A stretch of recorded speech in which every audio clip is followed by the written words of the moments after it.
Continuando con el virus del papiloma humano, ahora corresponde a un virus DNA que tiene 189 cepas distintas y solo 100, o sea, y la mayoría, 151, se detectan en DNA humano. Presenta una distribución amplia tanto en humanos como animales y generalmente su nombre se debe porque causa papilomas o verrugas benignas. Las verrugas cutáneas y genitales recurrentes es un motivo frecuente de consulta. Pueden ser desfigurantes y tienen un importante impacto psicosocial en los pacientes. La incidencia anual es de 3 a 5 por cada 100 niños entre 5 y 14 años. La prevalencia en escolares es hasta 30%, o sea, hasta un tercio de los niños, y existe una disminución con mayor edad. De un 9 hasta un 21% de las consultas dermatológicas están dedicadas a su tratamiento. Están provocadas por un pequeño grupo de tipos específicos de VPH y existe una correlación entre las manifestaciones clínicas de las verrugas y el VPH que las produce. Por ejemplo, la verruga vulgar, la verruga plantar y la verruga plana tienen sus propios serotipos, mientras que el tipo 6 y 11 causan las infecciones de transmisión sexual y el serotipo 16 y 18 son oncogénicos, o sea, se asocian a cáncer cervicuterino y carcinoma espinocelular. La transmisión es por tres formas: contacto directo desde la piel infectada, el contacto con fómites, digamos superficies contaminadas, y la autoinoculación. Por ejemplo, lo clásico es de los niños que tienen verrugas digitales o planas que se tocan y después se autoinoculan en otras áreas de la piel. Se ha visto que la PCR de piel perilesional sana o de voluntarios sanos puede tener DNA de VPH. Eso explicaría por qué hay altas tasas de residuos y puede ser que el tratamiento no prevenga la transmisión viral posterior. Ahora, ¿cuáles son los factores de riesgo? Es que tenga un familiar o un compañero de colegio con verrugas, uso de piscinas o baños compartidos y, como hablamos previamente, similar al VPH simple, que exista una alteración de barrera cutánea porque ahí es más fácil que el VPH entre.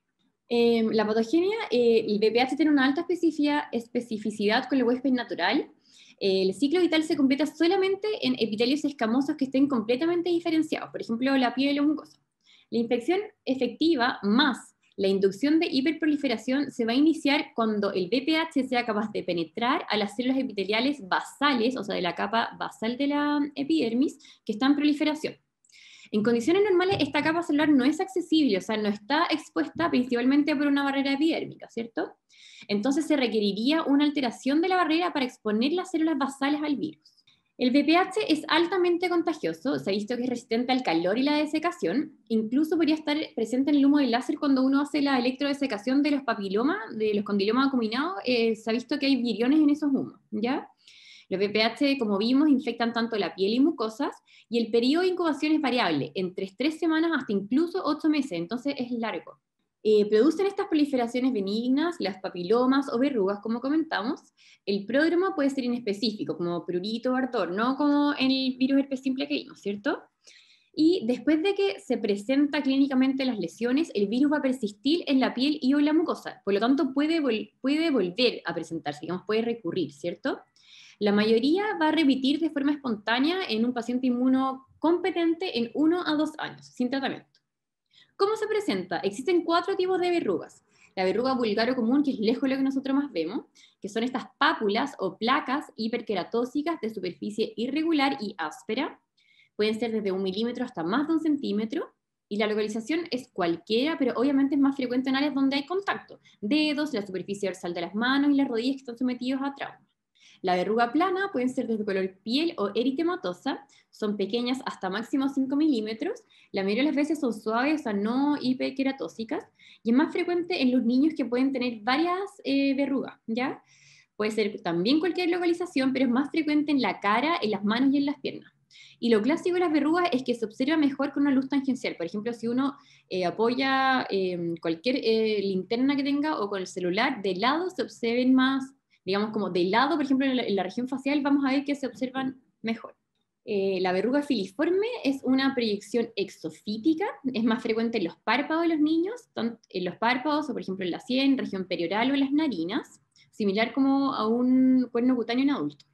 La verruga plantar son estas lesiones hiperqueratóxicas que frecuentemente se presentan en los talones o en las áreas plantares que soportan peso, ¿cierto? Pueden ser aisladas, como en esta foto, o pueden ser en mosaico. Y generalmente en mosaico ocurre tanto en pacientes, por ejemplo, que recibieron algún tipo de tratamiento o han presentado autoinoculación, ¿cierto? O en pacientes inmunodeprimidos. Vamos a ver fotos entonces de verrugas vulgares en las manos, por ejemplo en la foto superior izquierda, estas placas hiperqueratóxicas en la región palmar del pulpejo, en la foto superior derecha, múltiples lesiones que tienen esta, pareciera un fenómeno de Kepner donde el paciente se rasca y tiene esta distribución lineal, ¿cierto? En la foto inferior izquierda, esta verruga bien delimitada que simula un cuerno cutáneo. En la foto inferior derecha, múltiples verrugas periunguales, que estas son las más difíciles de tratar. Las verrugas vulgares faciales entonces se presentan con estas lesiones tipos filiformes, que aparecen en cuernos cutáneos, en la región perioral, en la frente, en el dorso nasal, en la punta nasal, etc. Las verrugas planas, como mencioné, son más fáciles cuando se ven con luz tangencial. También cuando se rascan pueden seguir esta distribución lineal, son típicos de la cara, la frente, en la región perioral, también el dorso de las manos. Las verrugas plantares son estas lesiones placas hiperqueratóxicas, bien delimitadas generalmente, en las áreas que soportan peso, bajo la región plantar del ortejo, en el talón, ¿cierto? Y pueden presentar múltiples lesiones, sobre todo si es que se autoinoculan. Las verrugas de la cavidad oral son similares, pero son menos hiperqueratóxicas, por ejemplo, en la región lateral de la lengua, en la mucosa yugal, o bien en el borde del bermellón, y pasa mucho, por ejemplo, en pacientes que tienen verrugas periunguales que se chupan los dedos o se comen las uñas, entonces presentan lesiones a nivel de los labios o de la mucosa. Otras ubicaciones puede ser, por ejemplo, en los genitales externos, a nivel axilar, o, por ejemplo, en los glúteos, pero lejano a la cavidad anal. El diagnóstico diferencial es amplio: la verruga genital, que veremos más adelante, el molusco contagioso también que veremos, los neos melanocíticos adquiridos, el neo epidérmico que revisamos en la clase previa, el neo sebáceo y el acrocordon, que ya vimos. El diagnóstico como concepto es clínico. Ahora, si es que fuera necesario, uno podría tomar un estudio histológico para confirmar, pero como concepto en niños es clínico. No se cultiva, y se ha visto que la presencia de estos capilares trombosados, por ejemplo, si es que uno rebaja con un bisturí, va a empezar a ver estos capilares trombosados, la presencia de sangrado, sería una ayuda diagnóstica para diferenciar, por ejemplo, de una hiperkeratosis por trauma. Y obviamente un paciente adolescente sexualmente activo que tenga lesiones genitales, siempre tengo que hacer un screening de TS y mandarlo a una CES, ¿cierto? Eso no se ve en dermatología. Ahora, si yo quisiera saber cuál es el serotipo específico, se puede hacer una genotipificación del DNA del VPH, que se hace una PCR de las lesiones y te va a establecer el serotipo, para diferenciar, por ejemplo, el serotipo para diferenciar desde verruga vulgar a, por ejemplo, un condiloma acuminado.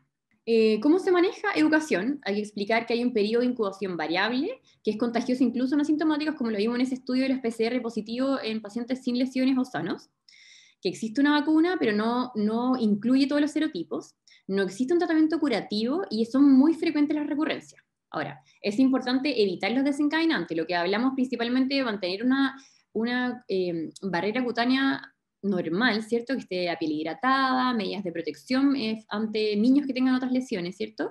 Y prevenir el contagio, evitar el contacto directo. Entonces, existe una campaña de vacunación del virus papiloma humano, que es principalmente para prevenir el cáncer cervicuterino. Se implementó a partir del 2014 y es la vacunación contra VPH en niñas de cuarto básico y quinto básico, la segunda dosis, de todos los establecimientos educacionales.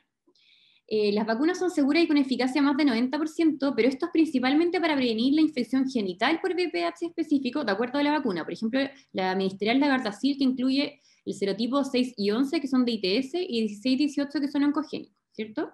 El objetivo, entonces, es proteger a las niñas contra el cáncer de cuello del útero, ¿cierto? Que anualmente causa en Chile más de 600 muertes de mujeres en edad reproductiva.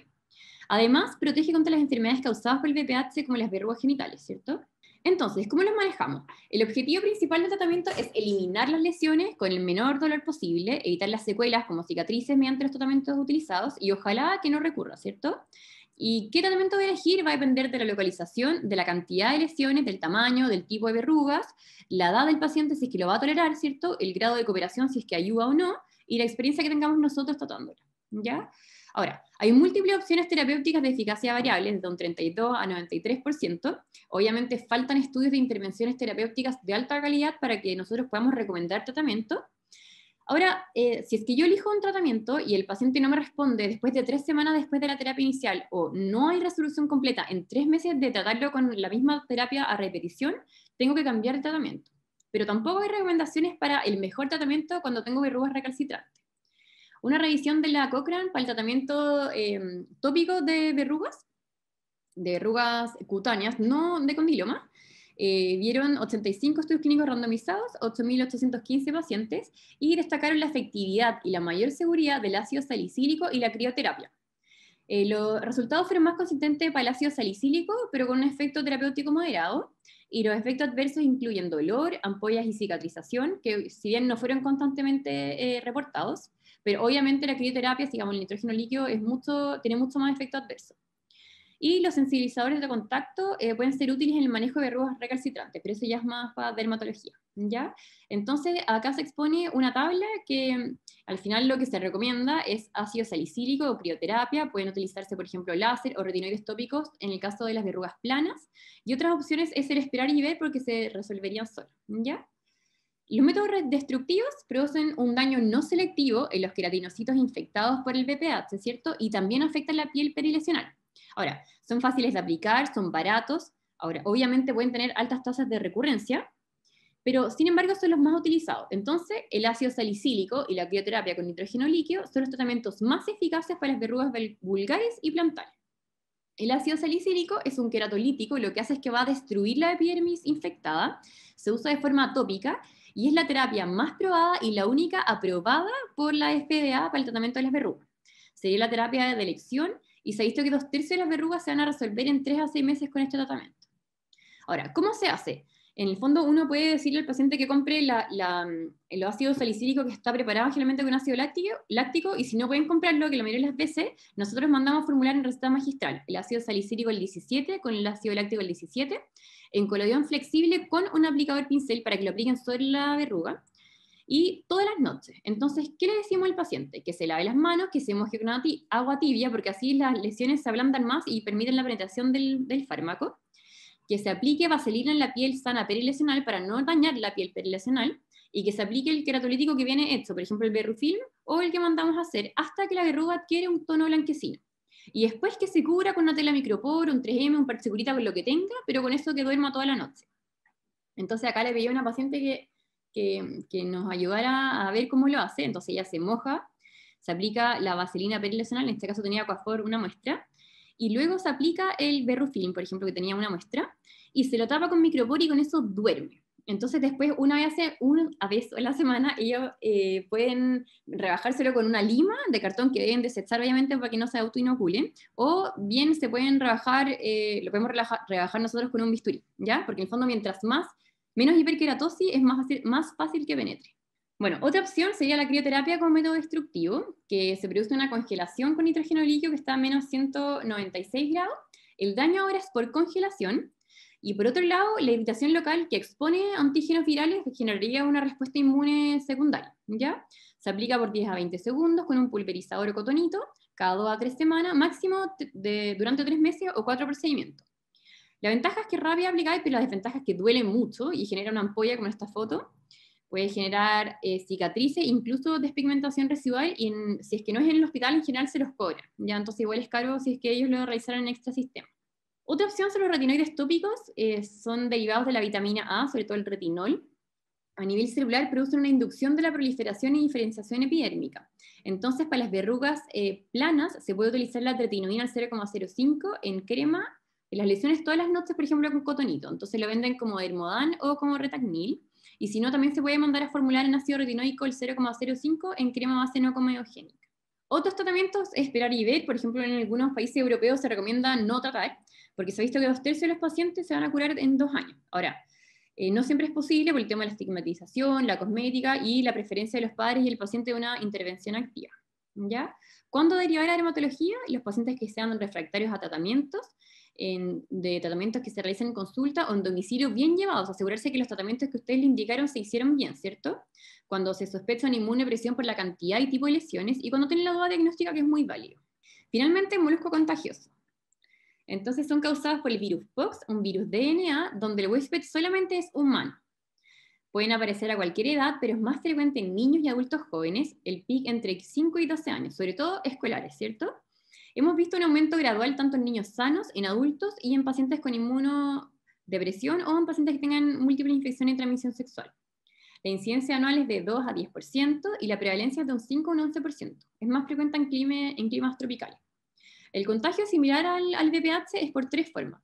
Contacto con piel directo, sobre todo deporte, actividad sexual, con fómites, toallas, artículos de baño, etcétera, o autoinoculación, ¿cierto? Lo típico por tocarse las lesiones, por rascárselas, en afectado, por ejemplo, el área de la barba o la región genital. El periodo de incubación es variable, desde 14 días a incluso 6 meses. Y a diferencia del virus herpes simple y del virus papiloma humano, es que no persiste con infección latente. Entonces, ¿cómo se presenta? Principalmente con pápulas de 2 a 5 milímetros, que pueden ser color piel o eritematosa, pueden tener esta forma de domo bien delimitadas, pueden tener esta umbilicación central como en la foto, pueden ser duras si uno las palpa, y presentarse de forma aislada o agrupadas. Generalmente son menos de 20, pero en inmunodeprimidos pueden tener más de 100. Ahora, son más extensas si que existe alguna alteración de barrera o pacientes que tienen dermatitis atópica, ¿ya? Cuando se aprietan o se traumatizan, pueden eliminar un material color blanco grisáceo que es como una bolita. Y la mayoría de las veces son asintomáticos, pero puede asociarse a prurito o sensibilidad local. La localización puede ser cualquier lado, es más frecuente en la cara, tronco, axilas y extremidades, menos frecuente cuero cabelludo, cuello o pliegues, y los adultos la región púbica y genital. Como concepto respeta las mucosas, palmas y plantas, y como dice su nombre, son muy contagiosos hasta que se resuelven las pápulas. Presentan generalmente una evolución benigna y autolimitada. El promedio de duración de la lesión individual, o sea, de una lesión en particular, es de 2 meses, pero como son fácil que se disemine por autoinoculación, por el rascado o trauma local, se ha visto que la infección dura más o menos como 8 meses. En algunos casos puede durar incluso más de un año, y la gracia es que cura sin una cicatriz residual. Ahora, se ha visto que estas lesiones pueden rodearse de un halo eczematoso, causando, como en la foto inferior izquierda, una dermatitis por molusco o un eczema molusco. Esto es por una reacción de hipersensibilidad al antígeno viral que se presenta principalmente hasta un 40% de los pacientes con dermatitis atópica. Otras opciones que se sobreinfecte o tenga una presentación atípica. Vamos a ver foto. Entonces se observa en la foto a la izquierda esta dermatitis por molusco, eritema alrededor, múltiples lesiones, algunas excoriadas, como estas pápulas, color piel, bien delimitadas, otras lesiones menos frecuentes en cuero cabelludo, y en la foto de la derecha, múltiples pápulas, umbilicadas, color piel, eritematosas, bien delimitadas. Otras lesiones a nivel de la región frontal, ¿cierto? A nivel del dorso nasal, lineales, probablemente por autoinoculación. En la región, genital, digamos, glúteo, en la foto superior derecha podemos ver una dermatitis de molusco y en la foto inferior lesiones lineales por autoinoculación. Otras lesiones que bien frecuentes a nivel de la región en el pene por contacto, sobre todo si los pacientes tienen lesiones, por ejemplo, en las manos o los hermanos tienen. También periocular, y a veces pueden confluir formando estas placas, y es difícil hacer el diagnóstico, pero mantiene su imbilicación central. El diagnóstico diferencial es amplio: verrugas pulgares o planas, varicela, quistes de milium, neomelanocítico adquirido, granuloma telangiectásico, ahí sería más bien aislado, foliculitis o una dermatosis liquenoide friccional frecuente de las dermatitis atópicas. ¿Ya? El diagnóstico es clínico, si no tiene la duda, estudio histológico, y pacientes que sean sexualmente activos con lesiones genitales se van a una CESPAR screening de ITS, ¿ya? ¿Cómo vamos a manejarlo? Esto depende del número de lesiones, dónde están, las posibles RAM de los tratamientos, las preferencias de los papás y la expertise que tengamos nosotros en tratar. Hay que educar a los pacientes, hay que tranquilizarlos, explicarles que el periodo de incubación es prolongado, que pueden seguir apareciendo lesiones a pesar de que nosotros lo tratemos, que el paciente va a presentar un curso benigno y autolimitado si es inmunocompetente, las expectativas de las terapias que veremos, y tampoco hay vacuna. Ahora, es importante prevenir el contagio, evitar la autoinoculación, que los pacientes no se toquen, que tengan sus propias toallas, sus propios artículos de baño, y si es que van en el colegio con lesiones no tratadas, que se las cubran. Hay múltiples opciones terapéuticas, pero también, similar a los otros casos, hay escasa evidencia para que uno pueda apoyar los distintos tratamientos. Entonces deberíamos seleccionar el tratamiento priorizando evitar el dolor y minimizar el riesgo de secuelas cicatrizales. Hay una revisión de la Cochrane del 2017 que evalúa las intervenciones para el molusco contagioso, 22 estudios de 1.650 pacientes, y evaluaron 24 comparaciones de intervenciones versus placebo. La conclusión finalmente era que ninguna intervención ha demostrado ser convincentemente efectiva para tratar los moluscos contagiosos. La evidencia no favorece ningún tratamiento y que la resolución natural, o sea, como wait and see, sería un método fuerte de manejo. Similar al BPH, opciones de tópico en consulta a la cantarina que veremos, destructivo en consulta a la crioterapia o curetaje, y otra opción es esperar y ver. Los destructivos, al igual que las verrugas, son la terapia más utilizada. Se produce una destrucción de los queratinocitos infectados. Las ventajas es que son simples, son fáciles, rápidos, económicos, y en manos experimentadas van a resolver los moluscos. El curetaje es de los tratamientos más eficaces. De hecho, se ha visto que en un estudio clínico retrospectivo se observó una curación completa en un 70% de los casos y 26% requirió solo 2 tratamientos. Ahora, la satisfacción fue hasta en 97%, bien alta. Entonces, ¿cómo se hace? Uno puede aplicar una anestesia tópica, por ejemplo, si tiene varias lesiones o el paciente no tolera el dolor, que se utiliza la EMLA. Está aprobado por la EMLA, digamos, por el nombre en Estados Unidos, ¿ya? Que es lidocaína al 2,5 con prilocaína al 2,5. Está aprobado por la FDA en pacientes desde más de 3 años para aplicarla en piel intacta, no en piel lesionada, porque en el fondo aumenta la absorción, ¿cierto? Es frecuente el uso en niños para disminuir el dolor asociado a procedimientos. Ahora, igual puede producir RAM locales autorresolutivas como un eczema, o sea, como una dermatitis de contacto o un púrpura. Y cuando se usan en áreas muy extensas, hay mucho riesgo de toxicidad sistémica y puede dar una metahemoglobinemia, ¿ya? Entonces, pero eso en niños chicos, por eso hay que considerar que es desde los 3 años aprobado por la FDA, ¿ya? Y acá les dejo una tabla de las dosis máximas y el área recomendada. ¿Cómo la podemos mandar a hacer? Como receta magistral, lidocaína y prilocaína cada una al 2,5 en ungüento base, y eso se usa en las lesiones previo al procedimiento. Entonces, lo que uno hace es que cita al paciente, se aplica el EMLA, se tapa, por ejemplo, con un TEGA o un micropor, lo que tenga, y se puede esperar desde media hora o 1 hora. Y después, lo que uno hace es que realiza un curetaje de las lesiones, tanto como una cureta estéril o las otras que se reutilizan. En algunas ocasiones se puede utilizar podiona para desinfectar, aparte que se ha visto que tiene efectos antivirales, y luego se realiza este curetaje sacando esta bolita que corresponde al cuerpo del molusco. Finalmente se tapa y el paciente se va. Esto sería destructivo como curativo. Entonces la gracia del curetaje es que es rápida, con el EMLA no debería doler, pero igual puede causar ansiedad, dolor, sangrado, porque son bien sangrones los moluscos, y pueden dejar cicatrices si es que no profundizamos mucho con el curetaje. Otra opción es la congelación de las lesiones con nitrógeno líquido. Como vimos, produce un daño por congelación. Es similar a las verrugas, ¿ya? La gracia es que es rápido de aplicar, pero puede tener los mismos efectos secundarios que para las verrugas. Y la cantarina, que es un agente vesicante, genera ampollas.